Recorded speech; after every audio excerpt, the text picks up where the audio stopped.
चैत्र नवरात्र की शुरुआत हो चुकी है और जितने भी आपको इस समय देख रहे हैं चैनल पे, उन सभी श्रोताओं को कैसे आशीर्वाद दीजिएगा? सबसे पहले हमार भोजपुरिया दंगल चैनल के माध्यम से जितने श्रोता लोग, जितने लोग देख रहे हैं, सबसे पहले सबको हमारे तरफ से हाथ जोड़ के प्रणाम, नमस्ते है। और चैत्र नवमी 2022 के इस साल के चैत्र नवमी की हमारे तरफ से ढेर सारी शुभकामना, और माता रानी से यही प्रार्थना रहेगा कि हम लोगों का भी तरक्की हो, बाकी सब लोगों का अच्छा काम हो, सबको माता रानी मनोकामना पूरी करे।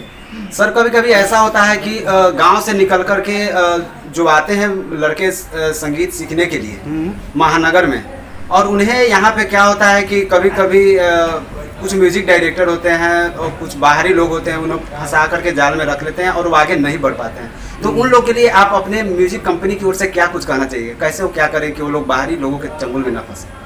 देखिए, ये अपना अपना सबका सोच होता है, लेकिन हमारे हिसाब से ऐसा नहीं करना चाहिए, क्योंकि चाहे जो भी हो, लड़का हो, जैसे भी हो, सबको अच्छा से काम करके दे देना चाहिए।